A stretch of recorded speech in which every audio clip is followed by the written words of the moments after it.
आज इस वीडियो में हम बात करने वाले हैं चटगांव शस्त्रागार लूट के विषय में, जो कि 18 अप्रैल सन 1930 में घटित हुआ था।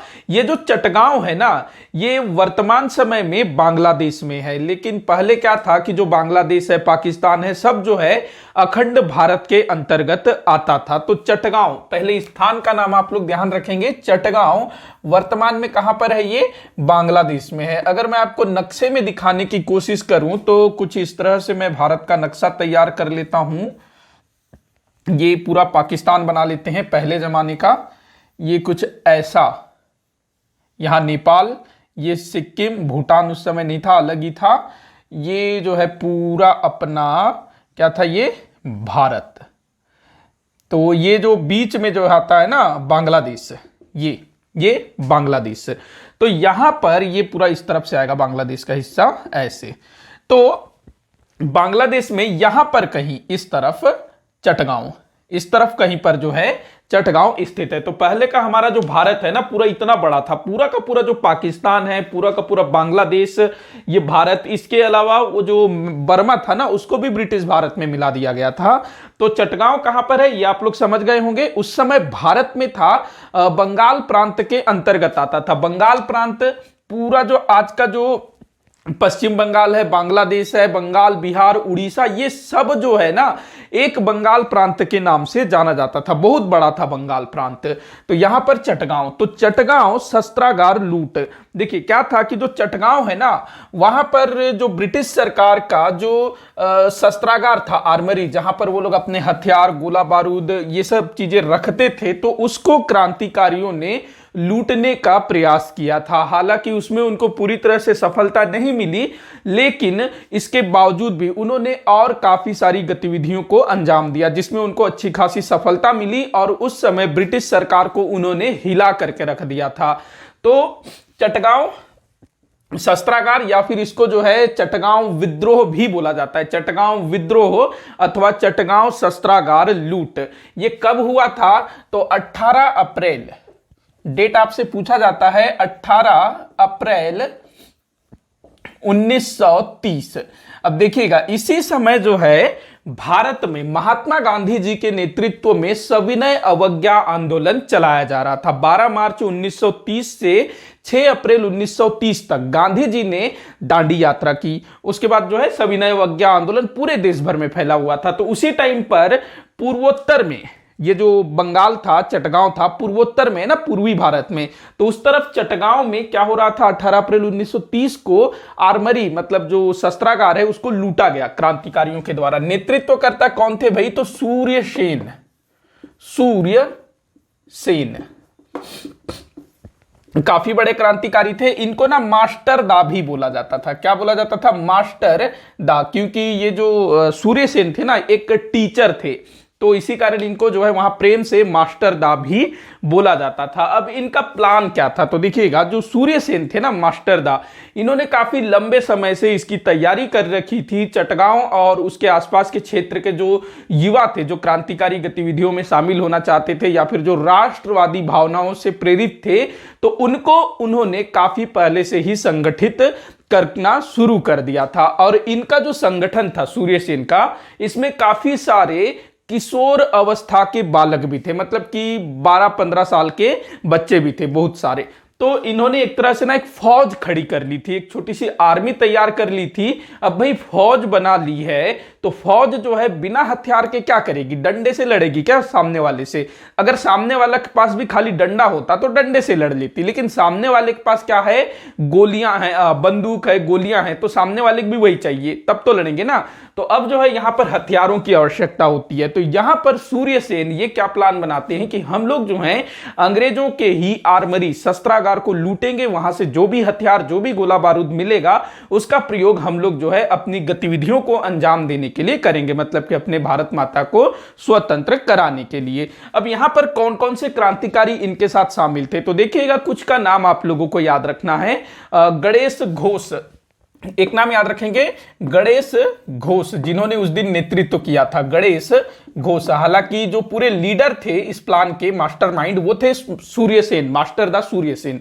लेकिन 18 अप्रैल 1930 को जो शस्त्रागार में ये लोग जो कब्जा करते, हमला करते, तो उसमें नेतृत्व ना गणेश घोष ने किया था। इनके अलावा लोकेश नाथ, एक क्रांतिकारी का नाम है लोकेनाथ बाल, थोड़ा सा अटपटा सा नाम है। वैसे तो बहुत सारे इनके साथी थे, कुछ के नाम आप लोग याद रखिएगा। लोकेनाथ बाल। उसके बाद देखिएगा कल्पना दत्त। कल्पना दत्त जो कि एक महिला थी, तो ये काफी इंपॉर्टेंट हो जाते हैं। प्रीति लता वदेदार, माफी चाहूंगा, प्रीति लता वदेदार। ये पूछा गया है, देखो, प्रीति लता वदेदार ये कहां से संबंधित है। तो चटगांव शस्त्रागार लूट में इनकी भी महत्वपूर्ण भूमिका थी। प्रीति लता वदेदार हो, वदेदरा नहीं, वदेदार, पता नहीं आजकल मुझे क्या हो जा रहा है, ऐसे मिस्टेक कर दे रहा हूं, वदेदार। और ये कल्पना दत्त, तो इनका नाम आप लोग याद रखिएगा। तो इनका योजना क्या था? एक तो भाई जो शस्त्रागार है उसको लूटना, साथ ही साथ जो टेलीग्राफ कार्यालय है, टेलीग्राफ जो टेलीग्राम संदेश भेजने के लिए टेलीफोन कार्यालय है, इसको नुकसान पहुंचाना, इनकी लाइनों को काटना, ट्रेन को बाधित करना, संचार के दूसरे साधनों को बाधित करना, जो चटगांव में यूरोपीय क्लब था उस पर कब्जा करना। पूरी तरह से ये लोग जो है चटगांव पर अधिकार करना चाहते थे और चटगांव का संपर्क कलकत्ता से तोड़ना चाहते थे। ये इनका प्लान था। अब अपनी योजना को अंजाम देने के लिए 18 अप्रैल 1930 रात के समय ये लोग जो है इसको अंजाम देते हैं, इस घटना को। तो ये जो गणेश घोष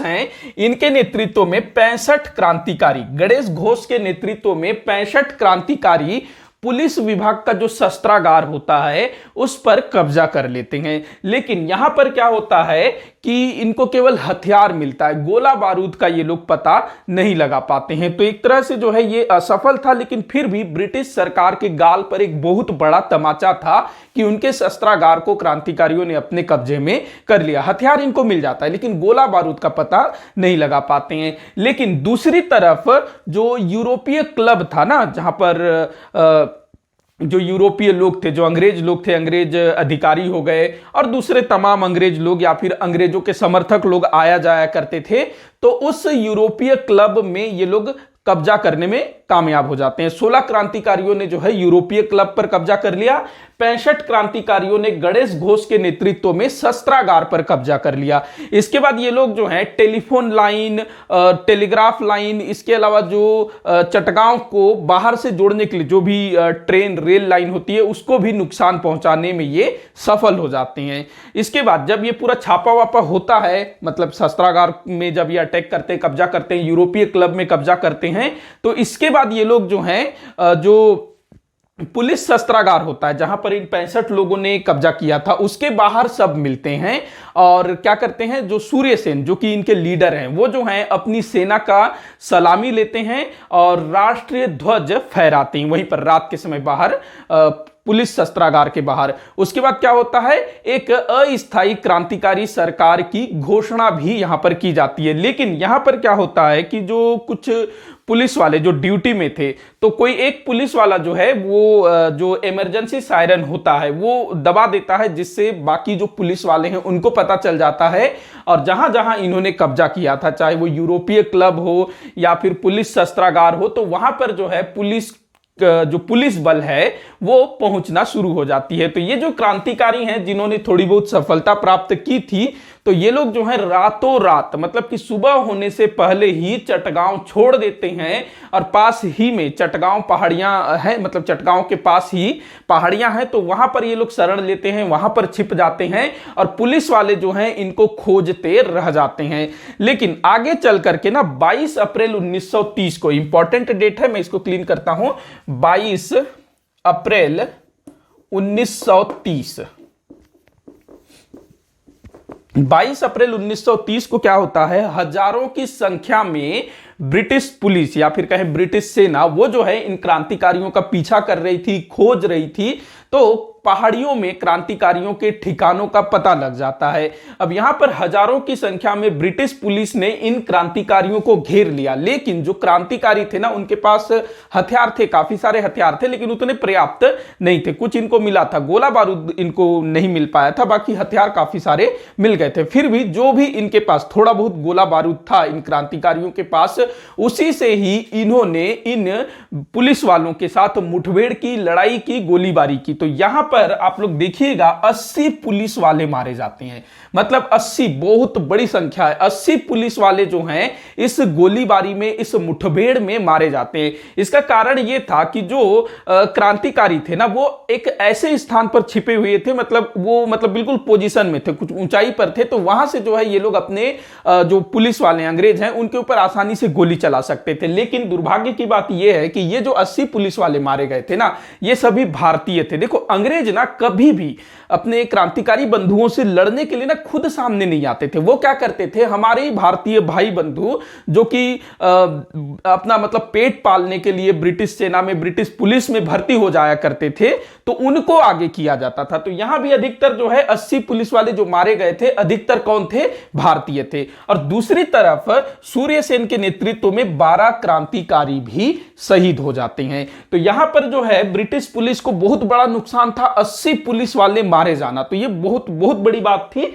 हालांकि सूर्यसेन को भी यहां नुकसान होता है, उनके जो 12 साथी थे वो यहां पर वीर गति को प्राप्त हो जाते हैं। इसके बाद जो है काफी सारे लोग जो है वहां से सुरक्षित भाग निकलने में कामयाब हो जाते हैं, और जो सूर्यसेन है वो फिर जो है अपने क्रांतिकारी साथियों को छोटे छोटे टुकड़ियों में बांट देते हैं, और काफी सारे कम उम्र के उनके जो सहयोगी थे, काफी 12-15 साल के जो बच्चे थे, उनको वो जो है बोलते हैं कि भाई आप लोग जो है घर जाइए, अब जो है मामला बिगड़ रहा है, आपके ऊपर कुछ नहीं होगा, आप चुपके से घर जाइए, नॉर्मल, किसी से कुछ मत कहिए।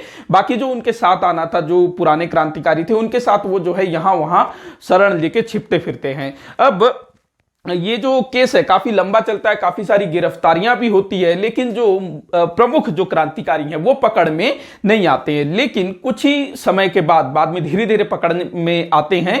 अब देखिएगा 24 अप्रैल 1932, 24 अप्रैल 1932, 2 साल बाद, 24 अप्रैल 1932, ये जो प्रीति लता वदेदार है ना, इनके नेतृत्व में, प्रीति लता वदेदार, इनके नेतृत्व में क्रांतिकारियों ने क्या किया, जो चटगांव में यूरोपीय क्लब था उस पर कब्जा कर लिया, उस पर इन्होंने आक्रमण कर दिया प्रीति लता वदेदार के नेतृत्व में। और इसके बाद, इस घटना के बाद भी काफी सारे क्रांतिकारी पकड़े जाते हैं और उन पर जो है मुकदमा चलाया जाता है, बहुतों को सजाए काले पानी की सजा दी जाती है, और सूर्यसेन जो है पकड़ में नहीं आते। तो सूर्यसेन का भी पता इसमें लगाया जाता है, पूछा जाता है, मारा पीटा जाता है काफी सारे क्रांतिकारियों को, लेकिन कोई भी जो है मास्टर दा के बारे में कुछ भी नहीं बताते। लेकिन अंततः जो सूर्यसेन है ये 16 फरवरी 1933 में,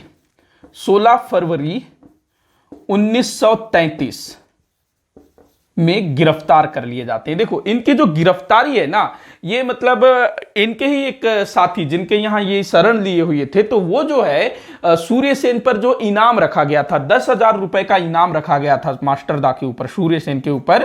तो जो जिसके घर में ये छिपे हुए थे मास्टर दा, उसका नाम था तेगरा, तेगरा करके नाम मिलता है।